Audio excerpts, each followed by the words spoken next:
Bismillahirrahmanirrahim. Yang berusaha tuan mengurusi masjid kita, Ustaz Khairul Umar, Ustaz Khairul Umar, tuan imam kita, para ADP masjid, dan ibu-ibu, bapa-bapa, muslimin, muslimat, adik-adik yang dirahmati Allah sekalian. Alhamdulillah, kita baru selepas selesai mendengar qasidah dan sedikit cerita daripada adik kita, adik Munir yang hebat, Masya Allah, baru berusia 12 tahun, mampu menyampaikan persembahan yang sedemikian rupa. Hebat, tuan-tuan. Kita dulu, saya dulu 12 tahun tak tahu apa lagi, kan? Muslimin yang dirahmati Allah sekalian, InsyaAllah pada malam ini kita akan membicarakan tentang seorang insan yang paling patut kita bicarakan. Malam ini kita akan kembali menyemaikan benih cinta kita kepada seorang insan yang paling patut kita cintakan. Malam ini tuan-tuan, ibu-ibu, bapak-bapak, kita akan kembali berbicara, akan kembali menyemaikan benih-benih rindu kepada seorang insan yang paling patut kita rindukan, Muhammad sallallahu alaihi wasallam. Seorang lelaki yang digelar Al-Amin meskipun belum bergelar seorang Rasul. Muhammad ketika berada pada era jahiliyah, baginda tidak tenang melihatkan segala penipuan yang berlaku pada ekonomi masyarakat Mekah. Baginda tidak tenang melihat penindasan kaum wanita yang berlaku di bumi Mekah. Baginda tidak tenang melihat segala kezaliman, penipuan dan sebagainya yang berlaku di Mekah. Dan ketika itu baginda sallallahu alaihi wasallam membawakan dirinya mendaki jauh ke Gua Hira.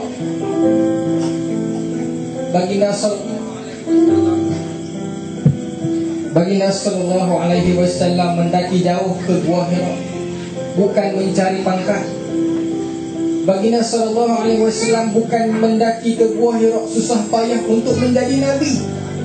Tidak terlintas di hati baginda sedikit pun ingin menjadi seorang nabi. Tetapi Muhammad Al-Amin ini mendaki susah payah ke Gua Hira kerana meninggalkan keseronokan sementara yang ada di bumi Mekah. Bayangkan tuan-tuan, seorang lelaki yang amanah ini, seorang lelaki yang berpribadi mulia ini sanggup bersusah payah mendaki untuk meninggalkan keseronokan.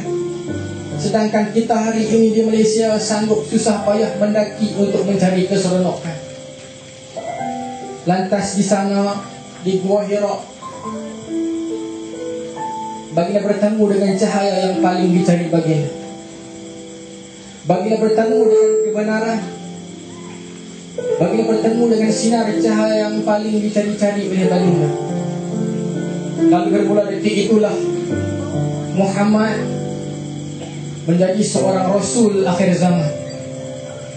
Tuan-tuan, bermula daripada detik itulah kaum wanita akan kembali dibela. Bermula daripada detik itulah penipuan akan diharamkan. Segala bentuk penindasan dan kezaliman akan diharamkan. Bermula daripada detik itu jugalah tidak ada perbezaan warna kulit, harta, pangkat dan sebagainya, melainkan takwa. Tetapi sedarkah kita tuan-tuan, bermula dengan detik itu jugalah seluruh masyarakat jahiliyah Mekah mengisytiharkan perang terhadap Muhammad. Bermula dengan detik itu jugalah ada saudara yang tidak mengaku saudara kepada Muhammad. Bermula dengan detik itulah seluruh warga Mekah memulaukan Muhammad. Namun baginda terus berjuang menyampaikan risalah dakwah kebenaran kerana kasihkan kita.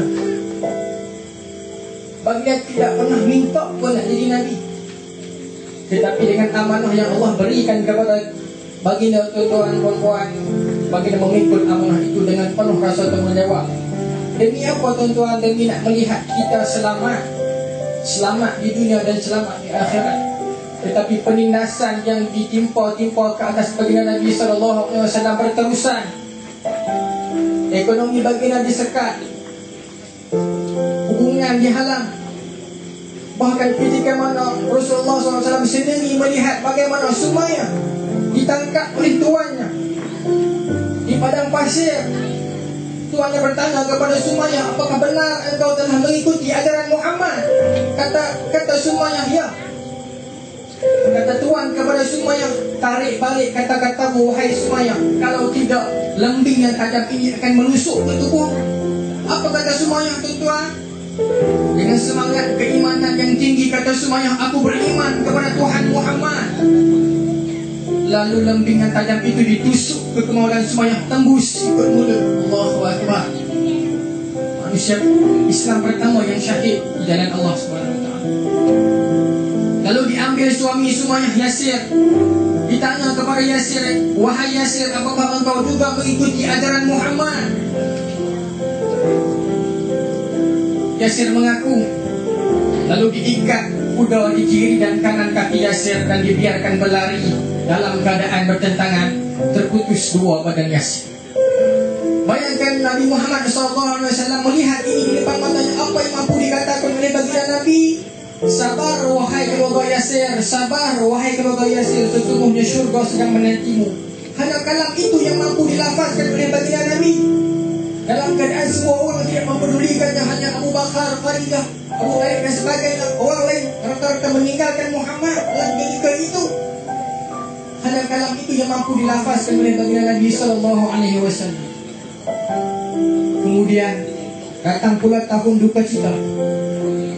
Datang pula tahun duka cita di mana Abu Talib, bapa saudara Nabi yang selalu menjaga dan membantu Nabi, melindungi Nabi, meninggal dunia. Kemudian istri yang paling disayangi baginda Sayyidah Khadiijah pun meninggalkan dunia. Tahun duka cita tuan-tuan, ibu-ibu, bapak-bapak. Ketika itu sekumpulan kecil sahabat yang beriman dihantar ke bumi Habsyah. Nabi SAW bersorangan ketika itu. Dan ketika itu baginda melihatkan bumi Taif yang terletak 50 batu saja di padang. Bayangkan tuan-tuan, lalu berjalanlah seorang lelaki mulia ini, Muhammad SAW ini berjalan kaki merendah padang pasir bumi Taif, mengetuk satu pintu demi satu pintu rumah. Bayangkan kecekalan dan keazaman yang ada pada baginda Nabi SAW, Nabi Muhammad SAW yang boleh telah minta kepada Allah agar dimudahkan kerja dakwah, tetapi dia Muhammad berjalan ke bumi Taif 50 batu sampai ke bumi Taif yang dihuni oleh Bani Saqif ketika itu. Satu pintu demi satu pintu rumah diketuk oleh baginda Nabi. Yang lebih menyedihkan, tidak ada satu pintu pun yang melayan baik kepada Nabi.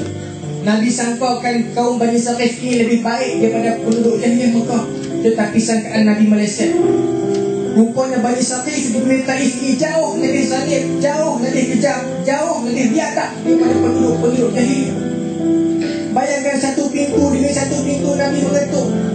Bukan Nabi nak minta sedekah daripada mereka, bukan Nabi mengemis daripada mereka, tetapi Nabi ketuk pintu rumah mereka menawarkan Islam. Nabi mengetuk pintu rumah mereka menawarkan syurga, tetapi ditolak oleh mereka. Apa kata Nabi? Dengan penuh hikmah kata Nabi, wahai Bani Saqif, penduduk Taif, kalau kalian tidak suka tidak mengapa, kalau kalian tidak bersetuju tidak mengapa, akan tetapi tolonglah aku Bani Saqif, jangan sampaikan berita ini kepada penduduk Mekah. Begitu Nabi takut, begitu Nabi berwaspada, risau kalau berita Nabi sampaikan Islam kepada penduduk Taif sampai ke bumi Mekah. Nabi minta tolong. Bayangkan ketika itu seorang diri Nabi minta tolong kepada penduduk Taif, tolong. Kalau tak mau terima Islam ketika ini tak apa, tapi tolong jangan beritahu orang Mekah.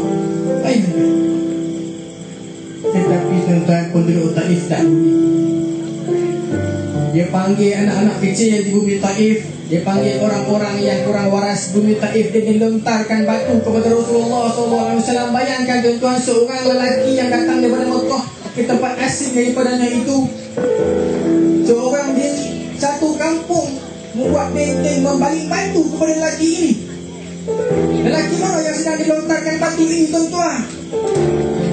Lelaki mana yang sedang dihina ini, tuan-tuan? Lelaki mana yang sedang dikeji, diejek, dicerca ini, tuan-tuan? Lelaki ini adalah Muhammad SAW.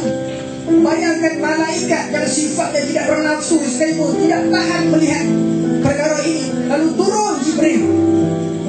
Jibril berkata kepada Rasulullah, katakan kepada aku ya Rasulullah, bukit mana yang mau aku hempapkan ke muka mereka ini ya Rasulullah.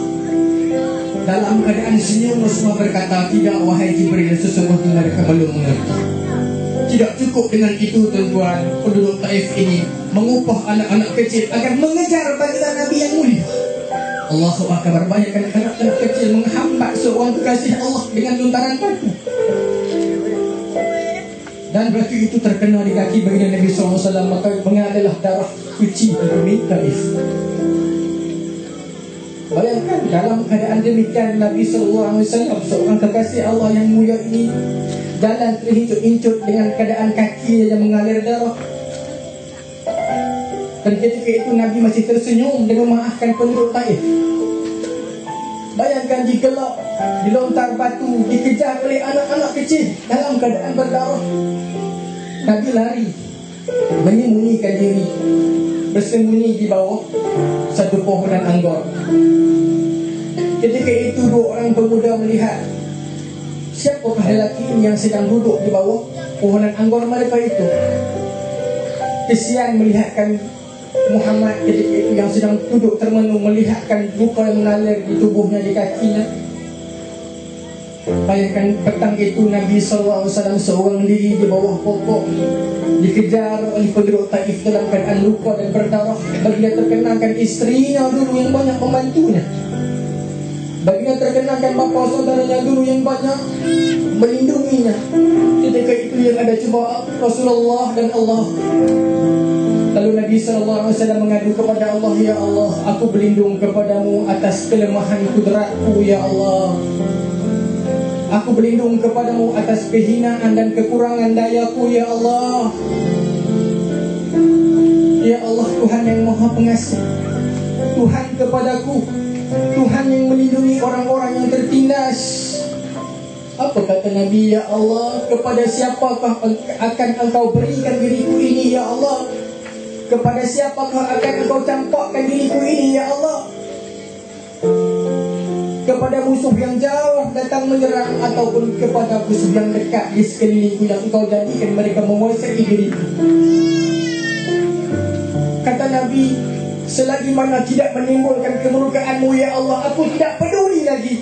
Aku akan terus-menerus berjuang untuk Islam, untuk memastikan umat-umatku ini akan selamat di dunia dan di akhirat. Allahu Akbar. Lalu Nabi disapa oleh seorang pemuda bernama Adas. Pemuda ini merupakan pembantu kepada dua orang pemilik kebun tadi. Adas ini seorang yang beragama Nasrani. Adas memberikan setangkai kurma kepada Nabi. Dalam keadaan petang itu, Adas memberikan setangkai kurma kepada Nabi. Kata Adas, wahai lelaki, ambillah, makan. Engkau kelihatan tercedera dan penat, makanlah kurma ini, wahai lelaki. Nabi pun mengambil kurma tersebut dan membaca Bismillahirrahmanirrahim dan memakan. Sebaik mendengar kalimah Bismillah, Adas terkejut. Kata Adas, aku tidak pernah mendengar kalam ini yang diucapkan oleh mana-mana lelaki di bumi ini, bumi Taif ini. Lalu ketika Rasulullah menerangkan siapakah dirinya dan membuktikan tentang kebenaran kerasulannya, Adas tidak menunggu lama, tuan-tuan. Dalam keadaan berdiri itu, tersungkur Adas mencium tangan Rasulullah SAW. Kata Adas, demi Allah, tidak ada lelaki yang paling mulia berbanding lelaki ini. Allahu Akbar. Nabi pun terhincut-hincut. 50 batu, tuan-tuan, pulang ke Mekah. Sampai di sepadan Mekah, ditegur oleh Zaid. Ya Rasulullah, kenapa kembali? Kenapa kembali ke Mekah? wahai Rasulullah. Bila sana balik. Tak sanggup lagi melihat Rasulullah dihina, tak sanggup lagi melihat Rasulullah dicerca. Rasulullah kata, Mekah ini bumi kelahiranku. Selagi belum datang perintah Allah, aku tidak akan meninggalkan Mekah. Dan tuan-tuan berlalulah fasa zaman dakwah disampaikan di bumi Mekah, sedikit demi sedikit, sedikit demi sedikit, hingga akan sampai kepada perintah hijrah. Bila datang perintah hijrah, tuan-tuan, Nabi pergi ke rumah Abu Bakar dan menyampaikan kepada Abu Bakar, ya Abu Bakar, perintah hijrah dah sampai. Bila Nabi sebut macam tu, ya Abu Bakar, perintah hijrah dah sampai, jom kita pergi, engkau bersama-sama denganku. Bila Abu Bakar mendengar pelawaan Nabi, menangis Abu Bakar.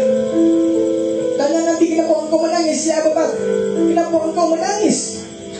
Kata Abu Bakar, aku menangis bukan kerana takutkan hijrah, tetapi aku menangis terharu dalam ramai-ramai pemuda, dalam ramai-ramai lelaki. Kenapa engkau pilih aku sebagai temanmu ya Rasulullah? Menangis Abu Bakar. Dan Abu Bakar tidak mempersiakan amanah tersebut. Sepanjang perjalanan Abu Bakar dan Muhammad menuju ke bumi Madinah, sekejap Abu Bakar di belakang Nabi, sekejap Abu Bakar di depan Nabi. Kata Rasulullah, kenapa Abu Bakar sekejap di depan, sekejap di belakang? Kata Abu Bakar, ya Rasulullah, ketika aku berada di depanmu, aku takut musuh datang menyerangmu daripada belakang. Dan ketika aku berada di belakangmu ya Rasulullah, aku takut musuh datang menyerangmu daripada belakang. Allah SWT, demikian hebat cinta Abu Bakar kepada Nabi SAW. Setelah kesusahan tersebut, menempuhi padang pasir menuju ke bumi Madinah, maka sampailah Nabi ke bumi Yatsrib, ke bumi Madinah. Ketika itu penduduk Madinah sudah menantikan Nabi. Mereka buat shift, buat giliran, naik pokok tengok Nabi sampai ke belum, sampai ke belum, non-stop 24 jam tunggu Nabi, menunggu-nunggu kehadiran Nabi. Dan akhirnya detik itu pun tiba. Maka Nabi SAW menjejakkan kakinya ke bumi Madinah.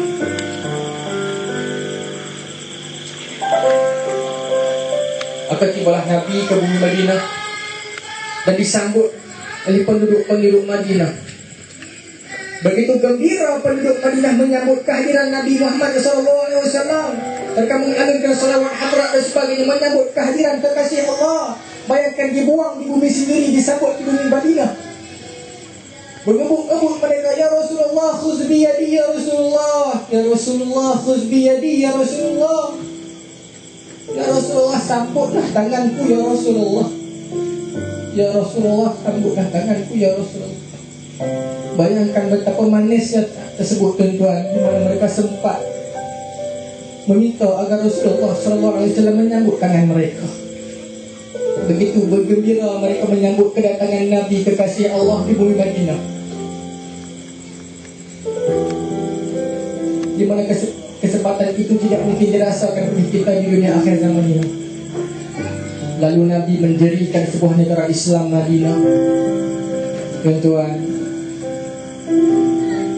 kebijaksanaan Nabi, hikmah Nabi, Allah Subhanahu Wa Taala saja yang tahu. Akhlak Nabi ketika bergurau. Suatu petang, tuan-tuan, Nabi dan para sahabat sedang duduk makan-makan petang, minum petang, kurma dan air zam-zam. Lalu ketika itu Nabi melihat menantunya Sayyidina Ali terlalu seronok, terlalu khusyuk bercerita, sembah. Nabi bayangkan seorang bapa mertua di sebelah ketika itu melihat menantunya sembang seronok sangat ni. Kan? Nabi itu senyum. Lalu Nabi makan kurma satu, bijinya Nabi letak dekat meja Ali. Nabi ambil satu lagi, Nabi letak kat meja Ali. Ali tak perasan sebab dia juga seronok bersembang. Nabi ambil satu lagi dan bijinya letak kat meja Ali. Lalu Nabi senyum tepuk Ali. Nabi panggil, bapak mertua panggil menantu, tuan-tuan. Ali, ya Rasulullah. Ali kali, kenapa ya Rasulullah? Coba Allah kata Ali makan ni kuat subuh. Ali kata apa siapa? Tu semua kata biji kurma berlambak kat meja. Nampak tak? Semua melawak dengan menantu dia. Seorang Nabi, seorang pemimpin nombor satu negara boleh melawak dengan menantu dia macam tu. Siapa kata Nabi tak sporting? Biji kurma berlambak Ali, ya Allah makan. Nabi melawak. Ali pun tengok, tak boleh jadi buat mentua aku ni. Ali tengok dekat meja Nabi, kosong.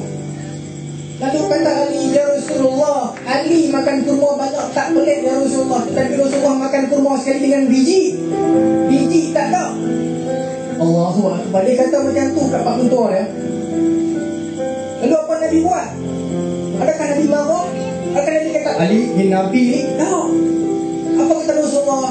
Rasulullah mengusap belakang Ali dan mengatakan, wahai Ali, engkau bijak. Allahu Akbar. Pak mentua puji menantu bijak. Akhlak Rasulullah dengan pemuda. Bagaimana akhlak Rasulullah dengan pemuda? Diceritakan dalam kitab Syama'il Muhammadiyah bagaimana seorang pemuda yang bernama Zahir. Perawi hadis pun mengakui Zahir ini memang tak lawa, memang tak tampan pun. Seorang Arab Badui yang begitu kasih kepada Nabi. Dia akan selalu berkunjung ke pekan Madinah, memberi hadiah kepada Nabi. Dan sebelum dia pulang, Nabi memberi hadiah kepada dia. Nabi cukup sayang kepada Zahir. Sedangkan Zahir pemuda biasa yang rupa pun tak cantik.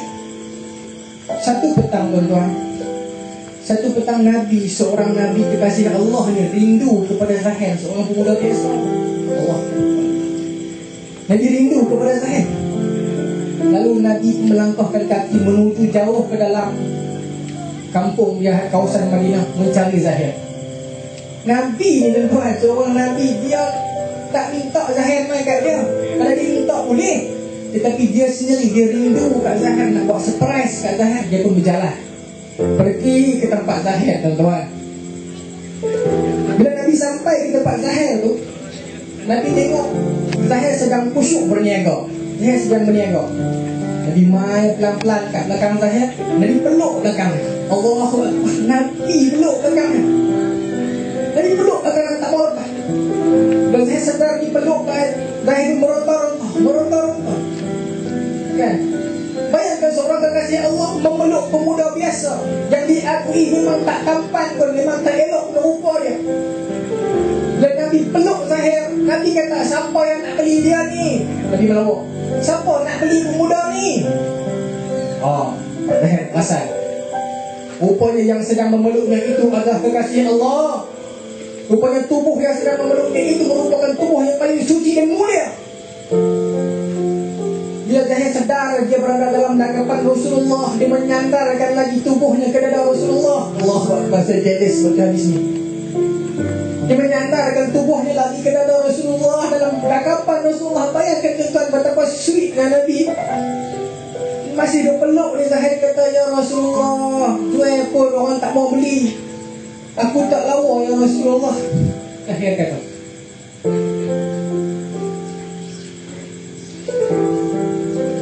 ana wallahi tajiduni usada, aku tak laku, kata Zahir.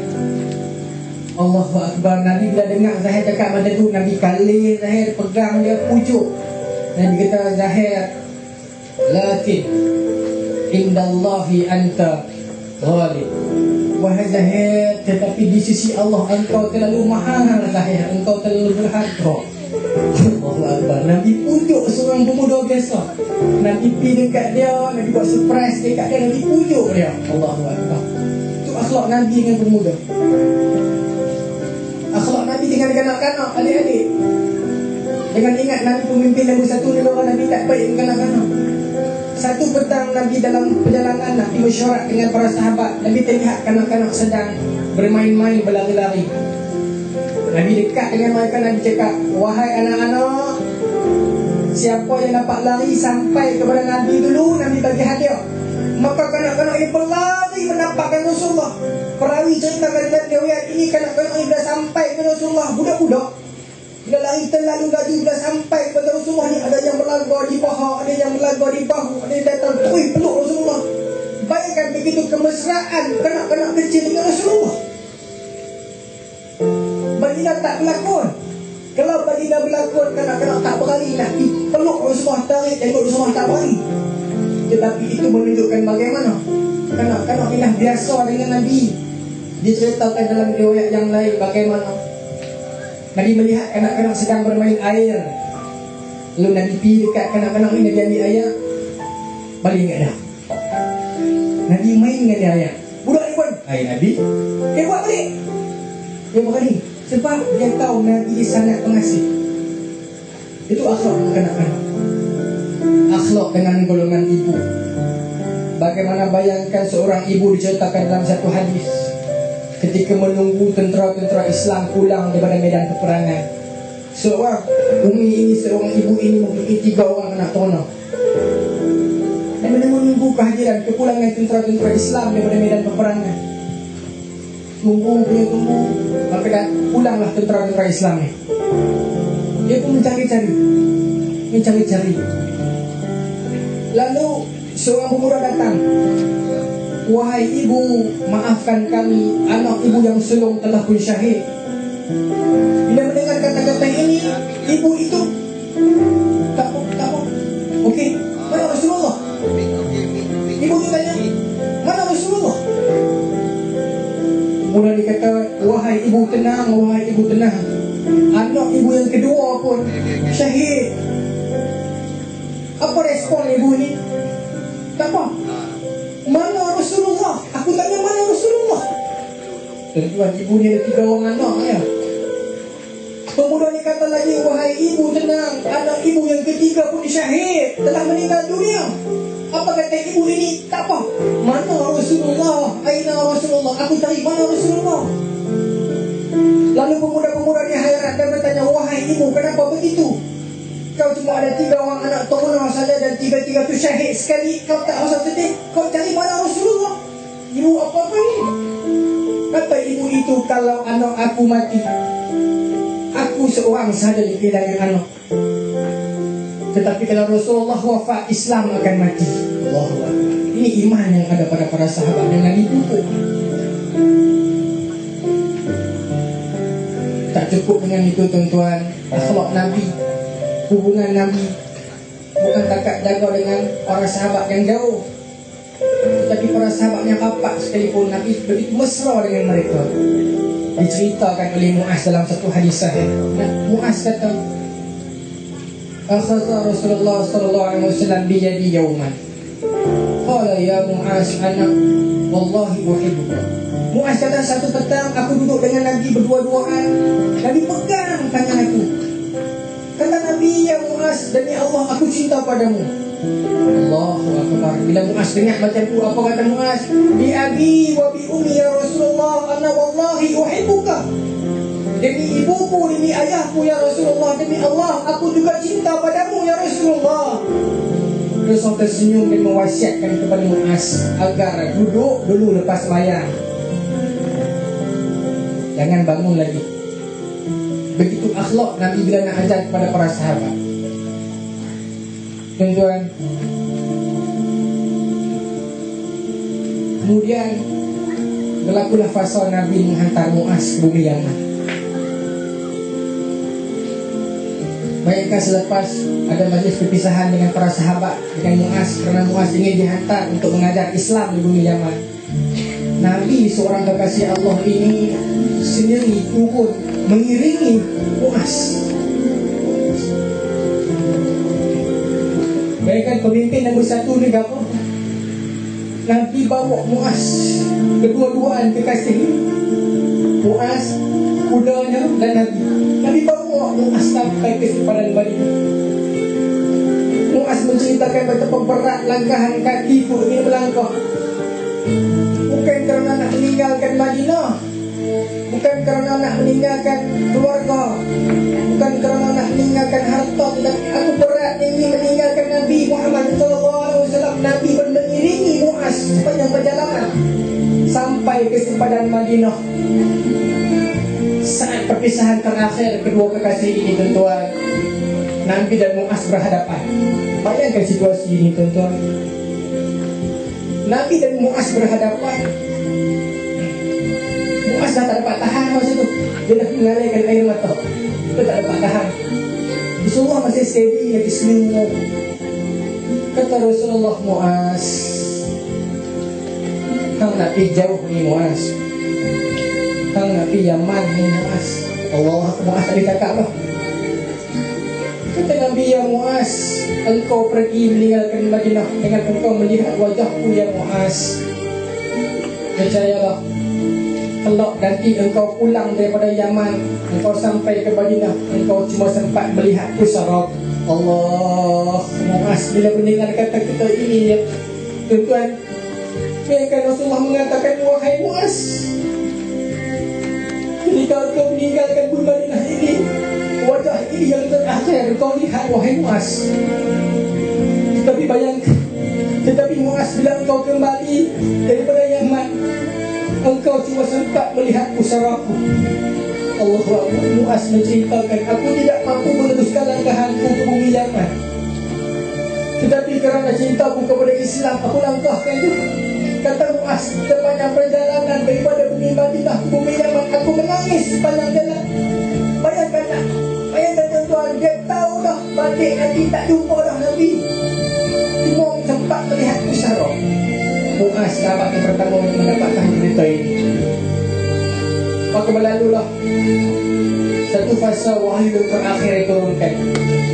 Al-yawm akmaltu lakum dinakum wa atmamtu alaikum ni'mati wa raditu lakum al-Islam madinah. Wahyu yang terakhir diturunkan. Nabi kata dalam hadis itu, Allah berfirman, hari ini aku sempurnakan agama kamu untuk kamu dan aku cukupkan iman aku untuk kamu dan aku redha Islam menjadi agama kamu. Bila dengar wahyu ni, firman ni, para sahabat bergembira, tetapi dua orang sahabat bersedih pulang ke rumah, Abu Bakar dan Umar.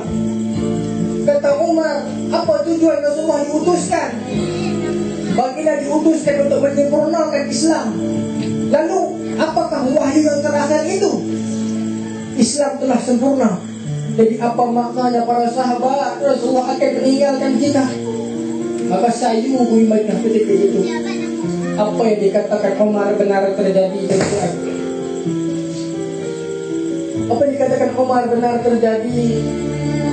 Dan Rasulullah SAW pun kering, jatuh sakit. Allah, ketika itu bumi Madinah cukup sayu, cahaya yang menerangi bumi Madinah masa itu sayu saja. Nabi tak mampu keluar solat berjemaah. Sahabat cerita kepada waktu subuh tu, Abu Bakar menjadi imam, mengangkat takbir rakaat yang pertama tu, Nabi buka langsir daripada rumahnya. Bila Nabi buka, cahaya pada wajah Nabi itu terang menerangi sahabat yang sedang sembahyang subuh ketika itu. Sahabat menceritakan, kalau boleh aku batalkan sembahyang aku nak batalkan sembahyang aku dan berlari kepada Nabi. Betapa rindu para sahabat kepada Nabi. Nabi tersenyum dan buat isyarat teruskan sembahyang. Nabi tak boleh dah. Hari makin hari, waktu berlalu, Nabi makin kering dan kering. Nabi jatuh sakit. Tiba-tiba pada hari tersebut, semua sahabat berkumpul di rumah Nabi kecuali Abu Bakar. Sedih ketika itu. Dan pada ketika itulah lelaki yang bernama Muhammad ini, tuan-tuan, lelaki yang bernama Muhammad ini, kalau kita kenangkan pada awal era Islaman, awal era Rasulullah, dia dilontarkan dengan batu, dia dicerca, dihina. Lelaki bernama Muhammad ini, tuan-tuan, setelah 10 tahun berada di Madinah, pagi itu, ketika itu, lelaki yang bernama Muhammad ini meninggal. Bayangkan suasana yang berlaku di rumah itu ketika itu, ketika mana melihatkan nyawa Rasulullah SAW sedang disentak. Allah, Jibril pun berpaling. Malaikat yang diciptakan tanpa nafsu pun berpaling, tak mampu tengok nyawa kekasih Allah disentak. Bayangkan perasaan sahabat ketika itu. Lihatkan nyawa Rasulullah SAW sentak sedikit demi sedikit. terlihat biru bibir Nabi menahan kesakitan. Dalam keadaan suara yang tidak mampu keluar lagi tuan-tuan, Nabi masih ingatkan kita. Nabi sebut umatku. Ketika nyawa terakhir Nabi sebut umatku. Dan nyawa di hujung Nabi sebut umatku. Tak ada kalamnya. Bolehlah Nabi sebut Allah. Bolehlah Nabi sebut Tuhan yang Allah. Tapi Nabi pilih kalimah umatku. Kalau Nabi seorang Nabi yang pentingkan diri, time nak wafat Nabi dah sebut Allah. Tapi Nabi pilih kalimah umatku. Siapa tuan-tuan kita? Umatku. Maka berehatlah jasad yang mulia ini daripada dihina. Maka tenteramlah jasad yang mulia ini daripada dikeji. Maka berehatlah jasad yang mulia ini daripada disihir dan diracun. Maka berehatlah jiwa yang mulia ini daripada difitnah, diprovokasi. Dan Nabi SAW meninggalkan kita. Tuan-tuan, bila Rasulullah SAW meninggalkan kita, ketika itu para sahabat menjadi tidak keruan. Ada yang hampir gila. Sahabat keluar ke pekan Madinah dan berteriak. Umar keluar dan menguruskan pedangnya dan mengatakan, siapa yang menyatakan Muhammad telah wafat akan aku pancung. Seorang sahabat lain berlari berdoa, ya Allah, butakan mataku ya Allah. Aku tidak mahu melihat insan lain selepas aku melihat wajah Rasulullah. Seorang sahabat yang lain berlari mengatakan, ya Allah, cabutlah nyawaku ya Allah. Aku tidak mahu hidup selepas kehidupan, selepas kewafatan Rasulullah. Apa artinya kehidupan aku selepas Rasulullah telah wafat? Bergegar bumi Madinah ketika itu akibat teriakan, akibat tangisan para sahabat yang terlalu merindukan Rasulullah. Yang menjadi tidak keruan, hampir gila sahabat dibuatkan akibat mengenakan kerinduan yang amat mendalam kepada Rasulullah. Ketika itu hanya Abu Bakar yang mampu matang, yang mampu tenang. Abu Bakar datang, masuk ke kamar Rasulullah dan melihat jasad sahabatnya, melihat jasad sahabatnya yang dia pernah pikul, yang dia pernah bawa, yang pernah berdua-duaan dengan dia di Gua Tur. Melihat jasad ini terbujur kaku. Allahu Akbar. Abu Bakar yang iman paling benar pun tewas kedua. Abu Bakar pun mengalirkan air mata. Kalau boleh Abu Bakar tak mau menangis, sebab tengok sahabat dah teruk sangat dah. Tapi tak mampu tuan-tuan bila melihatkan wajah itu terbujur kaku. Menangis Abu Bakar. Bila para sahabat melihatkan dua orang kekasih ini berpandangan, seorang yang telah pergi, seorang lagi masih hidup, menangis para sahabat. Lalu Abu Bakar berjalan lemah mendekati tubuh Nabi yang mulia, membukakan kain pada wajah Nabi itu. Lalu kata Abu Bakar, ya Rasulullah, alangkah indahnya wajahmu ya Rasulullah. Abu Bakar mengusap mata Nabi, mengalir air di pipinya. Kata Abu Bakar, ya Rasulullah, andainya air mata ini memberi manfaat kepadamu ya Rasulullah, aku tidak akan berhenti menangis sampai aku mati. Allahu Akbar. Abu Bakar menutup semula kain yang menutupi wajah Nabi. Maka Nabi diuruskan oleh Ibnu Abbas dan Sayyidina Ali. Ibnu Abbas menceritakan ketika mana kami memandikan jasad Nabi, kami berbincang bagaimana kami nak mandikan tubuh yang mulia ini. Tiba-tiba kedengaran satu suara mengatakan, mandikan Rasulullah dalam keadaan berpakaian. Lalu kata Ibnu Abbas, aku dan Ali pun memandikan Rasulullah. Ketika mana kami ingin mengalihkan Rasulullah ke sebelah kanan, tubuh Rasulullah menghadap sendiri ke sebelah kanan. Dan ketika mana kami ingin mengalihkan Rasulullah ke sebelah kiri, Rasulullah seakan-akan kalih sendiri.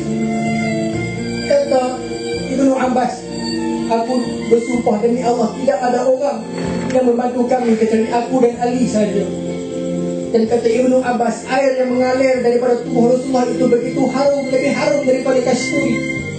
Lalu Rasulullah pun disemadikan di tempat wafatnya. Bila dikorek tanah, Rasulullah bayangkan jasadnya mulia ini tuan-tuan, diturunkan di dalam tanah. Jasad yang mulia ini yang pernah berkorban untuk kita, gigi bagi dia pernah patah untuk kita, kaki bagi dia pernah berdarah untuk kita, bagi dia pernah muntah darah diracun sebab apa? Untuk kita.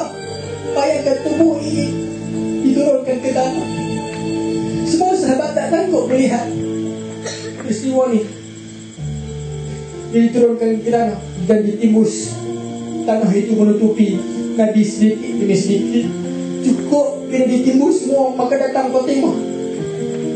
Fatimah menjadi tidak keruan dan Fatimah berteriak, tergamuk yang kalian menimbuskan tanah ke wajah Nabi, tergamuk yang kalian menimbuskan tanah ke wajah Rasulullah. Kata Fatimah, andai aku diberi musibah oleh Allah dan aku perlu melalui musibah itu setiap hari pun, nescaya musibah itu tak seteruk musibah kehilangan ayahku. Allah memperkenankan doa Fatimah. Tak berapa lama selepas Rasulullah wafat, Fatimah pun mengikuti jejak langkah ayahnya. Tuan-tuan, sahabat yang paling tak tahan ketika ini seperti mana cerita adik Munir tadi, Bilal. Bilal tak tahan. Sebab Bilal ini dia adalah Bilal kepada Rasulullah. Dia tak boleh hidup di Madinah dan dia berhijrah. Seperti mana cerita adik Munir tadi, pada satu malam dia bermimpi Rasulullah datang kepadanya dan berkata, wahai Bilal, tidak kau rindu kepadaku? Lalu Bilal pulang ke Madinah. Setelah beberapa lama Bilal pulang ke Madinah, mengunjungi pusara Nabi. Kemudian penduduk Madinah, Abu Bakar, Umar melihatkan Bilal. Para sahabat melihatkan Bilal dan berkata, wahai Bilal, dah lama kau tak pulang ke Madinah. Wahai Bilal, alang-alang dah balik ni Bilal, tolonglah azan kepada kami sekali. Bilal kata, aku tak boleh. Umar kata, tolong Bilal, sekali ni je Bilal, tolongkan azan untuk kami, wahai Bilal. Bilal kata, bukan aku tak mau, wahai Amirul, wahai Sayyidina Umar, aku tak boleh. Maafkan aku tak boleh. Umar kata, tolonglah Bilal, azankan untuk kami, wahai Bilal. Rindukan suara Bilal ni. Bilal kata, ya Umar, aku cuma Bilal kepada Rasulullah, aku cuma muazzin kepada Rasulullah. Ya Umar, dulu ketika Rasulullah hidup, pagi-pagi aku bangun nak pergi azan subuh, aku melewati kamar Rasulullah, aku panggil Rasulullah, Rasulullah, subuh dah. Semua pun membuka tirainya, tersenyum kepadaku. Baik Bilal. Dan aku mengalunkan azan. Bila aku mengalunkan azan, asyhadu anna Muhammad Rasulullah, aku toleh Rasulullah sedang tersenyum kepada aku. Kata Bilal, kalau hari ini aku azan, siapa yang nak aku kejutkan, wahai Umar? Kalau hari ini aku azan, asyhadu anna Muhammad Rasulullah, bila aku toleh wajah lelaki mulia yang mana yang nak tersenyum kepada aku, wahai Umar? Aku tak boleh, maafkan aku, wahai Umar. Bilal pun berlalu. Tuan-tuan, tak sempat nak melangkah 5-6 langkah lagi, jubah Bilal ditarik oleh siapa? Hasan dan Husin, cucu Nabi. Hasan dan Husin kata, wahai pakcik Bilal. Ya, Hasan dan Husin, wahai pakcik Bilal, tolong azan untuk kami. Allahu Akbar. Budak 6 tahun minta azan. Bilal menangis kata, kalau permintaan sahabat Nabi aku mampu untuk tak tunaikan, tetapi permintaan cucu kepada Nabi aku tak boleh kalau tak tunaikan. Bilal pun naik ke Masjid Nabawi dan mengalunkan azan. Bila Bilal tarik, Allahu Akbar, Allahu Akbar. Bila Bilal tarik Allahu Akbar, bergetar bumi Madinah. Bergetar akibat teriakan, akibat tangisan para sahabat. Para sahabat yang hampir gila di rumah keluar ke pekan Madinah cari, mana Rasulullah? Mana Rasulullah? Mereka sangkakan azan daripada Bilal itu menandakan Rasulullah turun balik. Begitu hampir gila. Bukan para sahabat tak beriman, bukan. Tetapi sebab dia mabuk dalam cintanya kepada Rasulullah sampai jadi tak keruan. Mana Rasulullah ni? Mana Rasulullah? Bila sambung lagi Allahu Akbar, Allahu Akbar, Allahu Akbar, keluar para sahabat itu, aina Rasulullah, mana Rasulullah? Bayangkan betapa mereka menahan menyatakan kerinduan mereka kepada Nabi terdengar azan Bilal. Allahu Akbar. Mencari-cari mana Rasulullah, mana Rasulullah. Bilal menyambung asyhadu an la ilaha illallah sampai asyhadu anna Muhammadan. Bilal toleh, tak ada dah wajah yang mulia itu tersenyum kepada Bilal. Tak ada dah Bilal. Tak ada dah wajah yang bercahaya itu nak tersenyum kepada Bilal. Tidak ada. Jatuh pingsan Bilal. Bilal bangun, cuba menyambung asyhadu anna Muhammad. Dia lalu rindu sampai jatuh pingsan Bilal. Tak boleh menyambung azan dia kerana terlalu rindu. Lalu bila turun cakap kepada Umar, maafkan aku wahai Umar, aku tak mampu dah. Maafkan aku tak boleh dah. Lalu Bilal kembali. Muslimin muslimat yang dirahmati Allah sekalian, itulah kisah cinta yang dididik oleh Nabi kepada para sahabat. Bagaimana akhlak Nabi kepada para sahabat mendidik kita dengan cinta. Allah memperakui dalam Al-Quran, Muhammadur Rasulullah walladzina ma'ahu asyidda'u 'alal kuffari rahama'u bainahum. Muhammad itu kekasih Allah dan para sahabat di sekelilingnya itu sangat rapat hubungan mereka. Dan Nabi pun rindu kepada kita tuan-tuan. Nabi sangat rindu kepada kita. Satu petang Nabi tersenyum dan menangis. Sahabat bertanya, kenapa menangis wahai Nabi? Kata Nabi, aku rindukan saudaraku. Sahabat kata, kami ni bukan saudaramu kau ya Rasulullah. Nabi kata, no, bukan. Kalian adalah sahabatku. Sahabat cemburu. Lantas siapakah saudaramu ya Rasulullah? Kata Nabi, saudara-saudaraku adalah umat-umatku di akhir zaman kelak yang tidak pernah melihat wajahku tetapi sentiasa mengingatiku. Nabi sebut dalam satu hadis, likulli nabiyyin da'watun da'aha li ummati wa in ikhtabatu da'wati syafa'atan li ummati yaumal qiyamah. Setiap nabi itu Allah akan beri satu doa yang confirm Allah akan makbulkan untuk umatnya. Tetapi aku simpan doa aku tersebut bukan menjadi bala, tetapi doa itu aku pergunakan di akhirat agar menjadi syafaat kepada umat. Muslimin muslimat dan Allah yang dirahmati Allah sekalian, akhir sekali ingatlah, kita berada di akhir zaman ini. Siapakah Nabi kepada kita? Di manakah Nabi dalam hati kita? Terlihat pada peristiwa hijrah bagaimana para sahabat berebut-rebut nak mengucuk tangan Nabi. Tangan siapa yang kita nak kucuk hari ini tuan-tuan? Wajah yang mana yang kita nak pandang hari ini tuan-tuan? Wajah itulah yang sering merindukan kita. Tetapi adakah kita rindu kepada baginda Nabi SAW? Andainya Rasulullah masih ada ketika ini, adakah kita nak persembahkan kepada baginda segala keburukan tingkah laku kita? Adanya Rasulullah ada ketika ini, adakah kita nak tunjukkan kepada Rasulullah Syria sedang bergaduh, Rasulullah Gaza sedang kena bom, Rasulullah Mesir sedang bergolak? Adakah itu yang kita nak bagi kepada Rasulullah? Padanlah. Kita tak mampu nak memberi apa-apa kepada Rasulullah SAW. Maka malam ini kita bangunkanlah kembali cinta kita kepada Rasulullah. InsyaAllah tuan-tuan, Nabi Muhammad SAW yang murid ini teramat merindukan kita. Maka sambutlah rindu Rasulullah, maka sambutlah cinta Allah. Sekian. Assalamualaikum warahmatullahi ta'ala wabarakatuh. Kita akan sambung dengan adik Munir kita dengan nyanyian Jangan Beliau.